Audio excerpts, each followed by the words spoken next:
নেশাময় আসক্তি লেখিকা বর্ণা শিকদার পর্ব ৩৩। ভাইয়া আপনাকেও সত্যটা বলেনি সেই জন্য? ওহো, তেমন কোনো ব্যাপার নেই। আর তুই কি আমার কাছে কৈফিয়ত চাচ্ছিস? আহি ডুকরে কেঁদে উঠল, চোখ থেকে টপ টপ করে অশ্রু ঝরছে। সে বরাবরই ভীষণ সেন্সিটিভ একটা মেয়ে। অল্প কথাতেই তার মন ভেঙে যায়, আর সেই কথা যদি তার সবচেয়ে কাছের মানুষটা বলে তাহলে তো কষ্টটা আরও গভীর হয়ে ওঠে। কাঁদতে কাঁদতেই সে বলল, আপনি এমন করে কথা বলছেন কেন? আমি কি ভুল কিছু বলেছি? তার কণ্ঠ কেঁপে উঠল, ঠোঁট উল্টো করে কাঁদো কাঁদো কণ্ঠে প্রতিধ্বনিত করে, আপনি এখন আর আগের মতো আমার সাথে কথা বলেন না, আগের মতো সময়ও দেন না। আচ্ছা অয়ন ভাই, আমি কি পুরনো হয়ে গেছি বলে এমন করেন? আমিও কি ভাইয়ার মতো হারিয়ে গেলে আপনি খুশি হবেন? কথাটা শুনে অয়নের বুকের ভেতর ধক করে উঠল, যেন কেউ হঠাৎ তার হৃদয়ে আঘাত করল। এক সেকেন্ডও দেরি না করে সে বিদ্যুৎ গতিতে আহিকে নিজের বুকে শক্ত করে জড়িয়ে ধরল এবং আহির সারা মুখে অজস্র চুমু দিতে লাগলো। তারপর নিচু কণ্ঠে সে বলল, আই এম সরি পাখি, I am really really sorry. তোকে কষ্ট দেওয়ার জন্য আমি কথাটা বলিনি। অনেক কষ্ট পেয়েছিস তাই না? তোর অয়ন ভাই দিন দিন সত্যি অনেক পচা হয়ে যাচ্ছে। তোকে আর আগের মতো সময় দেয় না, উল্টো তোকে অকারণে কষ্ট দেয়। সে একটু থামলো, তারপর আহির চুলে হাত বুলিয়ে নরম কণ্ঠে ফিসফিস করলো, পাখি তুই পুরনো হবি কেন? বউ আর ভালোবাসা কখনো পুরনো হয় না, পুরনো হয় প্রেমিকা। কারণ সে হুট করে আসে আবার হুট করে চলে যায়, আর বউ আসে পবিত্র কালেমা পড়ে। কথাটা শুনে আহির চোখের কোণে হালকা হাসি ফুটে উঠল। সে লজ্জা পেয়ে আবার অয়নের টি শার্টের ভেতর মুখ লুকিয়ে ফেলল। অয়ন তাকে আরো শক্ত করে জড়িয়ে ধরে মৃদু হাসল, ওহো, ঘটনা তো ঠিক লাগছে না। আজ এত কাছাকাছি আসার মানে কি? গলা নিচু করে বলল, এমনি। অয়ন সাথে সাথে মাথা নাড়ল, হুম, আমি আমার দোয়েল পাখিকে চিনি। সে তো এমনি এমনি কিছু করে না। আর সেখানে আমি নো ওয়ে। তোর মাথায় কি চলছে বল তো? আহি মেকি হাসি দিল, না মানে কাল তো প্রথম রোজা, আমাকে ডেকে দিয়েন, আমিও আপনাদের মতো রোজা রাখবো। কথাটা শুনে অয়ন যেন বজ্রহত হলো। সে ভ্রু কুঁচকে তাকায়, না না, ওটা হচ্ছে না। যে মেয়ে দিনে 7 বার না খেলে থাকতে পারে না, সে আবার রোজা রাখবে? তারপর সকাল 11টা বাজতে না বাজতেই কান্নাকাটি শুরু করে দিবি? তার থেকে রোজা না থাকাই ভালো। হুম, আমি থাকতে পারবো। প্লিজ অয়ন ভাই, এটা আপনার সাথে আমার প্রথম রমজান। আমি আপনার সাথে সবগুলো রোজা করতে চাই। প্লিজ প্লিজ প্লিজ স্বামী যান। কথাটা বলে আহি যেন নিজে একটু থেমে গেল। অয়ন অবাক হয়ে তার দিকে তাকিয়ে রইল। তার চোখে স্পষ্ট বিস্ময়। এই প্রথম আহি তাকে স্বামীজান বলেছে। শব্দটা যেন সোজা গিয়ে অয়নের বুকের ভেতর ধাক্কা দিল। বুকের ভেতর কেমন অদ্ভুত এক দোলা লাগলো তার। সে একটু ঝুঁকে নরম গলায় বলল, পাখি কি বললি তুই? অয়ন ভাই। অয়ন ভ্রু তুলে তাকালো, তারপর কি বললি? কি বললাম? একটু আগেই তো বললি, আবার এখনই ভুলে গেলি? বল না সেটা আবারও। আহি চোখ ঘুরিয়ে বলল, এটা আপনার সাথে প্রথম রমজান, সেটাই তো বললাম। মাইর দেব কিন্তু। আহি চমকে উঠল, তারপর লজ্জায় কাচুমাচু হয়ে গেল। তার গাল লাল হয়ে উঠেছে, মাথা নিচু করে খুব আস্তে বলল, স্বামীজান বলেছি। কথাটা বলেই সে লজ্জায় দ্রুত অয়নের বুকের সাথে আরো মিশে গেল। অয়নের ঠোঁটের কোণে ধীরে ধীরে হাসি ফুটে উঠল। সে আলতো করে আহির চিবুক তুলে ধরল। মেয়েটার লাজুক মুখটা দেখে তার বুকটা নরম হয়ে গেল। তারপর খুব যত্ন করে আহির কপালে ঠোঁট ছোঁয়ালো। নিচু গলায় ফিসফিস করে বলল, বউ আমার এত ভালো কবে হলো? আমাকে স্বামীজান বলছে, লাইক সিরিয়াসলি? আমি এখন কোথায় যাব বলতো?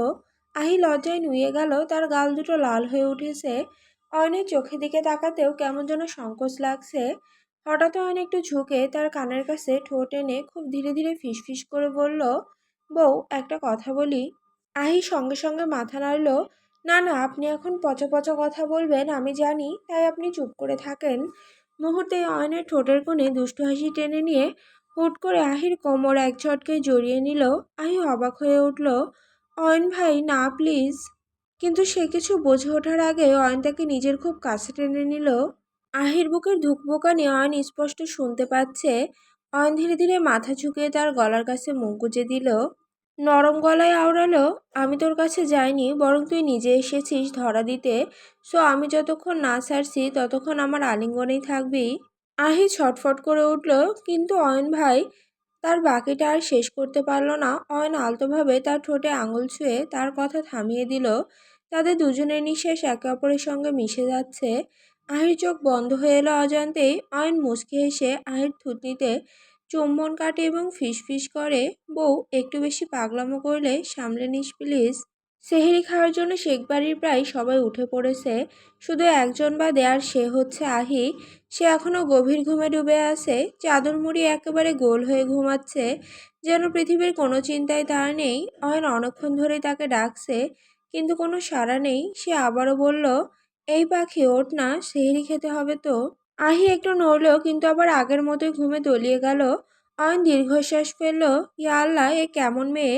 আরও কয়েকবার ডাকার পরও যখন কাজ হলো না, তখন বাধ্য হয়ে সে নিচে ডাইনিং টেবিলে চলে গেল। সবাই প্রায় খাওয়া শেষ করে ফেলেছে। অয়ন তাড়াতাড়ি কিছু খেয়ে নিল, তারপর একটা প্লেটে খাবার নিয়ে উপরে ফিরে এলো। রুমে ঢুকে আবার একই দৃশ্য। আহি ঠিক আগের মতোই ঘুমাচ্ছে। অয়ন মাথা নাড়ল। সে প্লেটটা টেবিলে রেখে বিছানার কাছে গেল, তারপর দুহাত দিয়ে আহিকে টেনে তুলে বসানোর চেষ্টা করলো। দোয়েল পাখি, প্লিজ এবার উঠে পড়, নয়তো আজান দিয়ে দেবে। আহির মাথা দুলে আবার অয়নের কাঁধে পড়ে গেল। সে আধো ঘুমে বিড়বিড় করলো, আর 5 মিনিট ওয়েট করুন অয়ন ভাই, তোর 5 মিনিটে তো দুনিয়া শেষ হয়ে যাবে। কিন্তু আহির ঘুম আর ভাঙে না। এভাবে কিছু সময় কেটে গেল। হঠাৎ দূরের মসজিদ থেকে মাইকে ভেসে এলো ঘোষণা, সেহরির আর 5 মিনিট বাকি আছে। কথাটা যেন বাজের মতো পড়ল। সঙ্গে সঙ্গে আহি লাফিয়ে উঠে বসে, কি? অয়ন কিছু বোঝার আগে আহি তাকে ধাক্কা দিয়ে সরিয়ে দিল। সে দৌড়ে ওয়াশরুমে ঢুকে গেল। অয়ন হতভম্ব হয়ে বসে রইল। 1 মিনিটের মধ্যে আহি আবার বের হয়ে এলো, চুল এলোমেলো, চোখ আধো ঘুমে ভরা। সে দ্রুত এসে বসে বলল, অয়ন ভাই, তাড়াতাড়ি খাইয়ে দিন, সময় নিয়ে একদম। আর একটু আগে ডাক দিতে পারলেন না? আপনার বউ রোজা থাকতে চেয়েছে, আর আপনি আহাম্মকের মতো তাকিয়েছিলেন। অয়ন কিছু বলল না, শুধু চুপচাপ প্লেটটা হাতে তুলে নিল। তারপর নিজের হাতে আহিকে খাওয়াতে লাগলো। আহি তাড়াহুড়ো করে কয়েক লোকমা খেলো, তারপর মুখ ঘুরিয়ে বলল, অয়ন ভাই, আর খাবো না। অয়ন চোখ রাঙিয়ে তাকালো, খাবি না মানে চুপচাপ পুরোটা খেয়ে নে, পরে খিদের জন্য কান্নাকাটি করলে কিন্তু মাইর দেব। আহি ভ্রুকুচকে বলল, আমাকে আপনার কি বাচ্চা মনে হয় নাকি? অয়ন ঠোঁট চেপে হাসলো, তা কয়েক ঘন্টা পরে দেখা যাবে। অনেক বুঝেও আর বেশি খাওয়াতে পারলো না। ঠিক তখনই মসজিদ থেকে আজানের ধ্বনি ভেসে এলো। আহি স্বস্তি নিঃশ্বাস ফেললো। সে উঠে বিছানার দিকে হাঁটতে অয়ন তার হাত ধরে ফেললো। কোথায় যাচ্ছিস? ঘুমাবো। অয়ন অবাক হয়ে তাকালো। ঘুমাবো মানে? হুম। নামাজকে পড়বি শুনি? আমি মসজিদে গিয়ে নামাজ পড়ে আসছি, তুই এখানেই পড়ে নে। আর নামাজ শেষ করে আবার ঘুমানো যাবে না? আহি বিস্মিত নয়নে তাকিয়ে রয়, কেন? আমি কোরআন পড়ব আর তুই শুনবি। আহি আধো ঘুমে মাথা নাড়ল, আচ্ছা। অয়ন অজু করে জায়নামাজ হাতে নিল, তারপর ভোরের ঠান্ডা বাতাসে দরজা খুলে পাশের মসজিদের দিকে হাঁটতে শুরু করলো। আর এদিকে আহিও ধীরে ধীরে ওয়াশরুমের দিকে এগোলো। প্রায় আধ ঘন্টা পর অয়ন জায়নামাজ হাতে নিয়ে রুমে ঢুকলো। রুমে ঢুকেই চোখ পড়ে আহি এখনো তার জায়নামাজে বসে আছে। অয়নের মনে সেই দৃশ্যটা স্পর্শ করলো। মুগ্ধতার এক অদ্ভুত অনুভূতি ভেসে উঠল। সে ধীরে ধীরে আহির পাশে এগিয়ে এলো, সাবধানে বসে গিয়ে জায়নামাজে আহির পাশে। তারপর অয়ন কথা না বাড়িয়ে ধীর কণ্ঠে কোরআন তেলাওয়াত শুরু করলো। আহি মুগ্ধ নয়নে তাকিয়ে রইল। সে কখনো এত শান্ত, এত মধুর কণ্ঠে কোরআন তেলাওয়াত শোনেনি। প্রতিটি শব্দ যেন হৃদয়ের গভীরে ঢুকে মিশে গেল। তার হৃদয়ে এক অজানা শীতলতা, এক প্রশান্তি ছড়িয়ে পড়ল। অয়নের কোরআন পড়া শেষ হলে অমন আবেশে আহি আনমনে ফিসফিস করে বলল, অয়ন ভাই, আপনি এত সুন্দর করে কোরআন তেলাওয়াত কিভাবে শিখলেন? অয়ন কেবল মুচকি হাসলো, চোখের কোণে নরম উজ্জ্বলতা ফুটল। তারপর ধীর কণ্ঠে বলল, কোরআন তেলাওয়াত সবার কণ্ঠে সুন্দর লাগে, কিন্তু তুই যখন যাকে সবচেয়ে বেশি ভালোবাসিস, অথবা যাকে নিজের জীবনের অংশ মনে করিস, তখন সেই কণ্ঠের প্রতিটি শব্দ, প্রতিটি আয়াত তোর কাছে আরো মনোমুগ্ধকর হয়ে ওঠে। আহি কিছুক্ষণ নিশ্চুপ থেকে সেই কথা মেনে নিল। তার চোখে মুগ্ধতার অজানা শান্তির মিশ্রণ। কিছুক্ষণ পর অয়ন উঠে দাঁড়ালো, ধীরে ধীরে তার কাঁধে চাদর জড়িয়ে নিল এবং রাস্তায় হাঁটার জন্য বেরিয়ে গেল। আর আহি, সে ধীরে ধীরে আবারও ঘুমের দেশে তলিয়ে গেল। সকাল 10টা বাজতে না বাজতে আহি অয়নের পিছু পিছু ঘুরতেছে। আজ প্রথম রোজা বিধায় অফিসে যায়নি, না আগেও একটা বিপদে পড়েছে বটে। আহি তার দিকে তাকিয়ে থাকে, কাছে এসে বসে থাকে। এতে ভীষণ অস্বস্তি হয় তার, কিন্তু কিছু করার নেই। আহি তার কাছে আসে কারণ তার খিদে লেগে গিয়েছে, কিন্তু মুখ ফুটে বলতে পারবে না। অয়ন আগে বারণ করেছিল, কিন্তু সে শোনেনি। আহি ধীরে ধীরে অয়নের মুখোমুখি হয়ে বসে পড়ে মুখ গোমড়া করে এবার অয়ন চোখ তুলে বলল, কি চাই? আহি নিচু স্বরে জবাব দেয়, কিছু না। তাহলে এসেছিস কেন? আহি ঠোঁটের কোণে হাসি ঝুলিয়ে ফিসফিসে আওড়ালো, আপনি আমার স্বামী হন না, তাই গল্প করতে আসলাম। রুম থেকে বের হ। কেন? ডিস্টার্ব করছিস ভীষণ। ওমা, কখন আপনাকে আমি ডিস্টার্ব করলাম? নো টকিং, এবার রুম থেকে বেরিয়ে যা, রাতে আসবি। মুহূর্তে আহি অয়নের পাশে এসে বসে যায় এবং মুখ বাঁকিয়ে বলে ওঠে, বললেই হলো নাকি রুম কি আপনার একার? আমি 100 বার রুমে আসবো, তাতে আপনার কি? আমার কিছু না, তবে আমার থেকে দূরত্ব বজায় রেখে বস। আহি আরেকটু এগিয়ে এলো, আপনার কাছেই বসবো, কি করবেন আপনি? দরকার হলে কোলে উঠে বসবো। আপনার বিয়ে করা বউ আমি, বুঝতে পেরেছেন? মুহূর্তেই অয়ন দাঁত খিচিয়ে চেঁচিয়ে উঠল, ওই আলুর চপের বাচ্চা, দিনে আমার কাছে থেকে দূরে দূরে থাকবি। তুই কাছে থাকলে আমার রোজা হালকা হয়ে যাবে। তোর মতো আস্তাগফিরুল্লাহ, নাউজুবিল্লাহ। আল্লাহ মাফ করো আমায়, এই মাতারি আমার রোজা খাওয়াইয়া ছাড়বে। আহি ফ্যাল ফ্যাল করে কিছুক্ষণ তাকিয়ে থাকে, তাকে কিনা আলুর চপের বাচ্চা বলছে। কথাটা ভাবতেই তার গা গুলিয়ে উঠেছে। অথচ অয়ন নির্বিকার ভঙ্গিতে ফোন স্ক্রল করে যাচ্ছে, এমন ভাব করছে যেন কিছুই ঘটেনি। তার এই নির্লিপ্ত আচরণে আহি আরো ক্ষেপে গেল। হঠাৎ করে সে চিৎকার করে উঠল, কি? আপনি আমাকে আলুর চপের বাচ্চা বললেন অয়ন ভাই? সঙ্গে সঙ্গে অয়ন মাথা তুলে আহির দিকে তাকালো। আহির মুখ দেখে বোঝা যাচ্ছে সে ভীষণ রেগে আছে, কিন্তু অয়নও দমে থাকার পাত্র নয়। সে আহির চোখে চোখ রেখে দাঁতে দাঁত চেপে বলল, মাননীয় দুঃসম্পর্কে চাচাতো বউ, আপনি এই রোজার মাসে আমার থেকে একটু দূরে দূরে থাকবেন। আপনি যেভাবে ঘেঁষাঘেঁষি করছেন, তাতে আমার রোজা আর রোজা থাকবে না। কথাটা বলে অয়ন ভ্রু উঁচু করে তাকিয়ে রইল, আর আহি সে কয়েক সেকেন্ড বোকার মতো তাকিয়ে রইল। তারপর হুট করে অয়নের হাতে কামড় বসিয়ে দেয় আহি। অয়ন তাজ্জব বনে যায়, মেয়েটা দিন দিন বড় হচ্ছে নাকি ছোট হচ্ছে সেটাই বুঝতে পারছে না। তার করা ব্যবহারে বোঝাই যায় না সে বিবাহিত। অয়ন অনেক কষ্টে নিজেকে আহির কবল থেকে ছাড়িয়ে নেয়। এমনিতেই মেয়েটার শরীরে শক্তির স বলতে নেই, অথচ রেগে গেলে দুনিয়া অন্ধকার, এমন বিচ্ছু মেয়ে পৃথিবীতে আর দুটো আছে কিনা জানা নেই তার। মুহূর্তে অয়ন চোখ রাঙিয়ে বলে ফেলল, ওই শরবতের বাচ্চা, এই রমজান মাসেও কামড়াকামড়ি করছিস? তোর ভাতা। ও নো, এই আঙুর ফলের সাথে থাকলে আমি নিজের মুখ ঠিক রাখতে পারি না।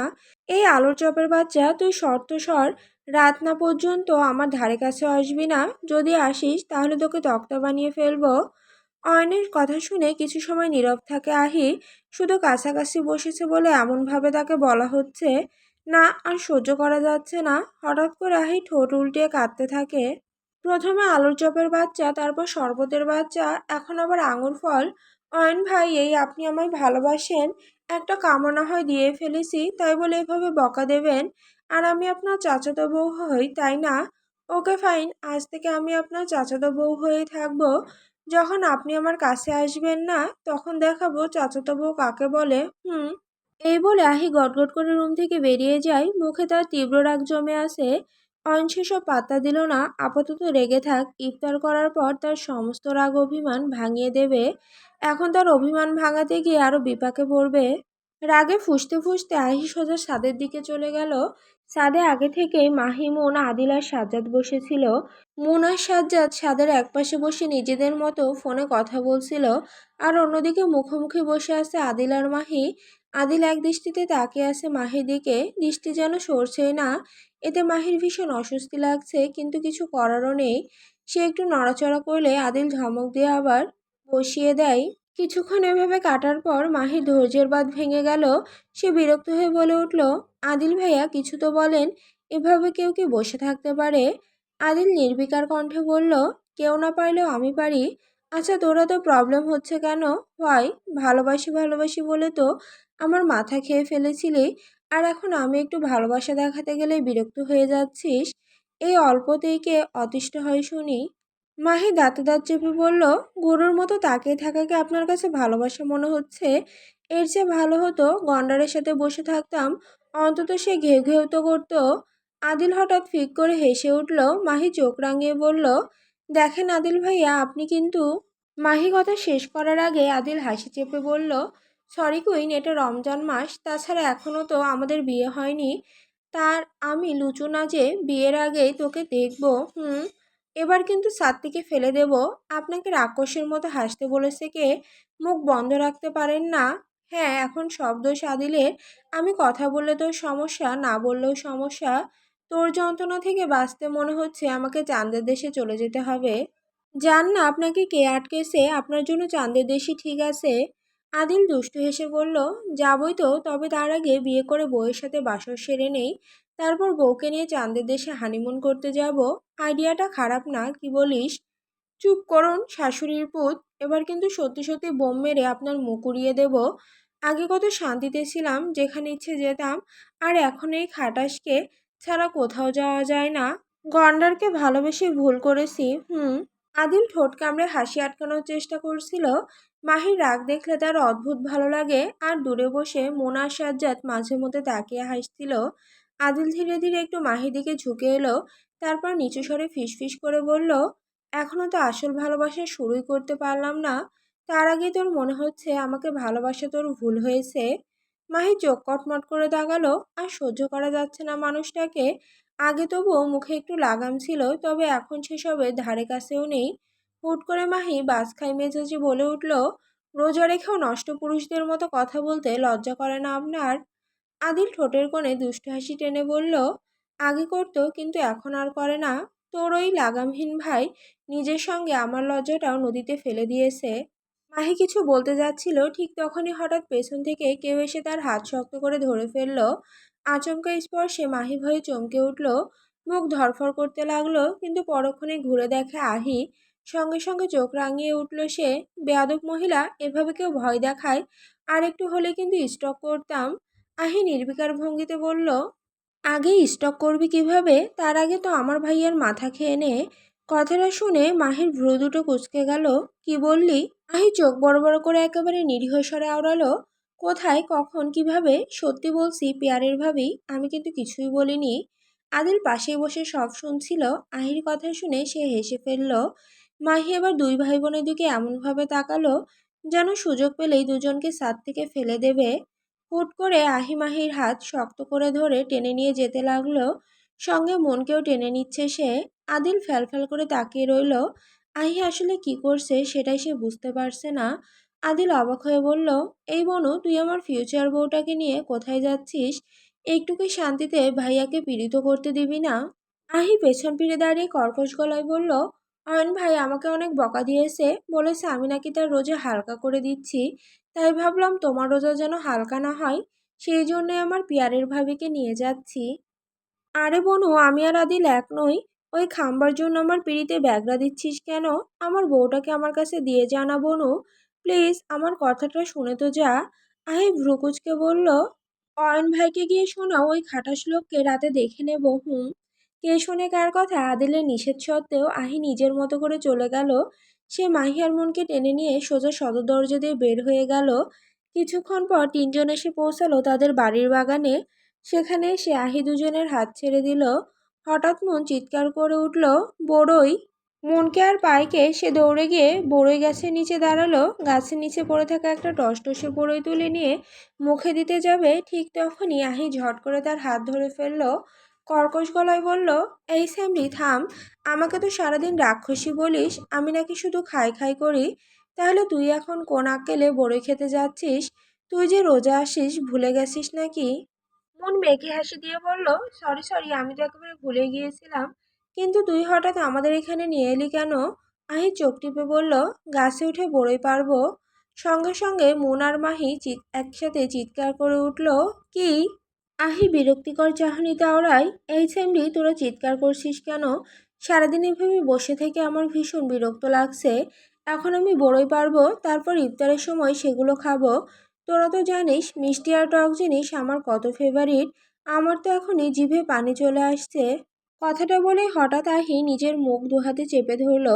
চোখ বড় বড় করে মাহির দিকে তাকে ফিসফিস করে বলল, পিয়ারের ভাবি, আমার রোজা কি এবার থাকবে? আমি কিন্তু ইচ্ছে করে জিভে পানি আনিনি, নিজে নিজে চলে এসেছে। এখন আমি কি করব?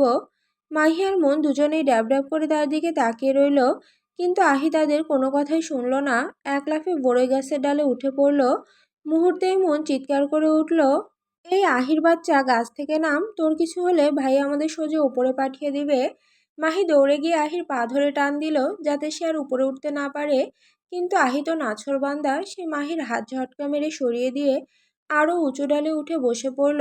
মাহিয়ার মন ভয়ে কুঁকড়ে গেল, বারবার চারিদিকে তাকাচ্ছে। অয়ন যদি হঠাৎ এসে পড়ে, ভয়ে তাদের হাত পা কাঁপছে। আর এদিকে আহি দাঁত বের করে দিব্যি হাসছে। মাহি ভীত গলায় বলল, আমাদের লক্ষ্মী বোন, প্লিজ নেমে আয়, গাছ থেকে পড়ে গেলে একটা হাড়ও ঠিক থাকবে না। আহি ঠোঁট বাঁকিয়ে বলল, চুপ কর তোরা, আমি বড়ই ছুঁড়ে দিচ্ছি, তোরা ধর। বলে আহি গাছের ডাল শক্ত করে ধরে ধীরে ধীরে ঝাঁকে দিতে লাগলো। সঙ্গে সঙ্গে টুপটাপ করে বড়ই মাটিতে পড়তে শুরু করলো। মন দৌড়ে গিয়ে সেগুলো কুড়াতে লাগলো। আহি আবারও ডাল ঝাঁকাতে যাবে, ঠিক তখনই তার পা হঠাৎ পিছলে গেল। মুহূর্তের মধ্যে সে ডাল থেকে নিচে পড়ে যেতে লাগলো। মাহি আতঙ্কে জমে গেল। কিছু বুঝে ওঠার আগে হঠাৎ কোথা থেকে অয়ন এসে তাকে দুহাতে আগলে নিল। ভয়ে আহি চোখ মুখ শক্ত করে বন্ধ করে ফেলেছিল। মনে হচ্ছিল সে যেন শূন্যে ভাসতে। কয়েক সেকেন্ড পর ধীরে ধীরে চোখ খুলে তাকাতে সামনে কাঙ্ক্ষিত মানুষটাকে দেখে তার গলা শুকিয়ে এলো। অয়ন রক্তিম দৃষ্টি নিক্ষেপ করে তার দিকে তাকিয়ে আছে। অন্যদিকে পরিস্থিতির ভয়াবহতা বুঝে মাহিয়ার মন এক দৌড়ে বাড়ির দিকে পালালো। আহি তাদের চলে যেতে দেখে হতবাক হয়ে গেল। এমন বিপদের সময় তাকে একা রেখে পালাচ্ছে। সে চিৎকার করে উঠল, এই পেতনিরা, তোরা আমাকে একা রাক্ষসীর মুখে ফেলে দিয়ে পালালি, আমাকেও নিয়ে তো যা। কিন্তু তাদের কারো ফিরে তাকানোর ফুরসত নেই। অয়ন কিছু না বলে রাগে ফুঁসতে ফুঁসতে উল্টোর দিকে হাঁটতে শুরু করলো। তার বড় বড় পদক্ষেপে বোঝাই যাচ্ছে সে ভীষণ রেগে আছে। আহি ভয়ে চুপ হয়ে গেল। ধীরে ধীরে অয়নের শার্ট আঁকড়ে ধরলো। কিছুক্ষণ পর অয়ন তাকে কোলে নিয়ে রুমে ঢুকলো। তারপর বিছানার উপর ধপ করে ফেলে দিল। আহি ব্যথায় কুঁকড়ে উঠে বলল, ও আল্লাহ গো, এই রমজান মাসেও খাটাস আমার উপর টর্চার করছে। আপনার কপালে কোনোদিন বউ জুটবে না, দেখে নিয়েন। আপনার বউ হবে একটা চুন্নি, পেতনি, রাক্ষসী, শয়তানের নানি। আপনাকে ফেলে আরেক বেড়ার সাথে পালিয়ে যাবে। আমি রোজাদার মানুষ হয়ে আপনাকে অভিশাপ দিলাম। অয়ন তখনও চুপচাপ দাঁড়িয়েছিল, কিন্তু আহির কথা শুনে শব্দ করে হাসতে থাকে। আহি অয়নের মুখের হাসির দিকে হ্যাবলার মতো তাকিয়ে রইল। সে এখনো বুঝতে পারছে না মানুষটা হঠাৎ করে কেন হাসছে। অয়ন ধীরে ধীরে তার দিকে ঝুঁকে এলো। তারপর কানের কাছে ঠোঁট এনে ফিস ফিস করে বলল, তুই ঠিকই বলেছিস দোয়েল পাখি, আমার কপালে কোনোদিন বউ জুটবে না। অথচ দেখ, আমার কপালে তো ওয়াইফ জুটে বাসরও হয়ে গেছে। আমার বউ চুন্নি, পেতনি, রাক্ষসী, এমনকি শয়তানের নানিও। কিন্তু সে আমার কাছ থেকে পালাতে পারবে না, কারণ অয়ন তাকে পালাতেই দেবে না। নিজের ভালোবাসার চাদরে বেঁধে রাখবে সারা জীবন। নিজের কথার মানে বুঝতেই আহি ছলছল চোখে তার দিকে তাকিয়ে রইল। সে কি থেকে কি বলে ফেলেছে নিজেই বুঝতে পারছে না। নিজের অজান্তেই তো নিজেকে এত গালি দিয়ে দিল। হঠাৎ অয়নের কণ্ঠ গম্ভীর হয়ে উঠল, গাছে উঠেছিলি কেন? আহি শুকনো ঢোক গেল, তারপর মিনমিন করে বলল, এ এমনি অয়ন ভাই। অয়নের চোখ মুহূর্তেই সরু হয়ে গেল। গাছে উঠেছিলি কেন? ও ও ওই বড়ই পারতে। আমি তোর কি লাগি? প্রশ্নটা শুনে আহি পুরো বেকুব বনে গেল। সে কিসের মধ্যে কি বলবে ভেবেই পাচ্ছে না। অয়ন চোখ রাঙিয়ে আবার বলল, কি হলো বল। আহি ঠোঁট কামড়ে খুব নিচু স্বরে বলল, স্বামী নামক জল্লাদ। কথাটা শেষ হতে না হতে অয়ন আচমকা তার দুই গাল চেপে ধরল। তাহলে আমাকে না বলে তুই একা একা গাছে উঠলি কেন? হা কর, দেখি তোর জিহ্বা কত বড় হয়েছে, যার জন্য এই ভর দুপুরে গাছে ওঠার সাহস হলো। আহি ব্যথায় মুখ কুঁচকে বলল, অয়ন ভাই, গাল ব্যথা করছে, ছেড়ে দিন না প্লিজ। আর কোনোদিন আপনাকে না বলে কোথাও যাব না, এমনকি গাছেও না। রোজই তো বলিস, মনে থাকে কয়দিন। হঠাৎ করে আহি অয়নকে ধাক্কা দিল। অয়ন বিছানায় পড়ে গেল। কিন্তু আহি বিছানা থেকে নামার আগেই অয়ন বিদ্যুৎ গতিতে তার হাত ধরে টেনে আবার বিছানার উপর ফেলে দিল। আহি বিস্ময়ে চোখ বড় বড় করে তার দিকে তাকিয়ে রইল। কি হচ্ছে সে কিছুই বুঝে উঠতে পারছে না। অয়ন ধীরে ধীরে তার দিকে ঝুঁকে এলো। দুজনের দূরত্ব এখন প্রায় নেই বললেই চলে। তারপর নিচু স্বরে ফিসফিস করে বলল, আমার সাথে লাগতে আসিস? তুই কি ভুলে যাচ্ছিস তোর মতো 10টা মেয়েকে সামলানোর ক্ষমতা রাখে তোর অয়ন ভাই, আর সেখানে তুই একা হয়ে এত পাকনামি করছিস? কথা বলতে বলতে অয়ন আহি দুই হাত শক্ত করে বিছানার উপর চেপে ধরল।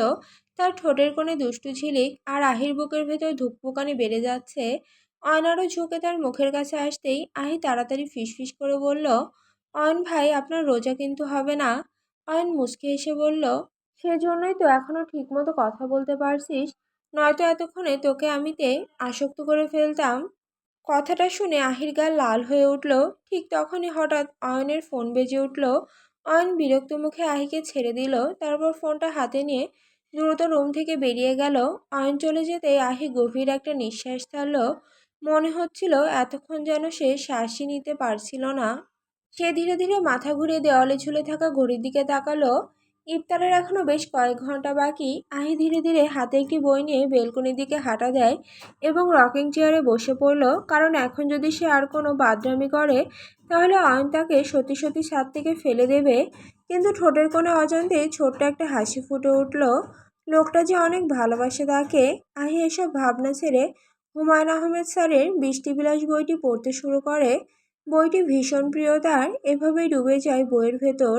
ইফতার শেষ করে আহি বিছানায় গা এলিয়ে দেয়। যে লোকটা দিনে তার থেকে দূরে দূরে থেকেছে সে এখন পিছু পিছু ঘুরতেছে।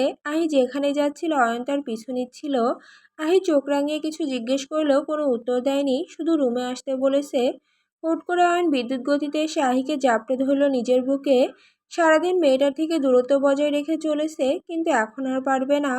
আহি চোখ পাকিয়ে তাকায় এবং কর্কশ কণ্ঠে আওড়ায়, সরেন এখান থেকে। দিনে একটু পাশে বসেছিলাম বলে কত কথা বললেন, এখন আবার নির্লজ্জের মতো আমার সাথে ঘেঁষাঘেঁষি করছেন কেন?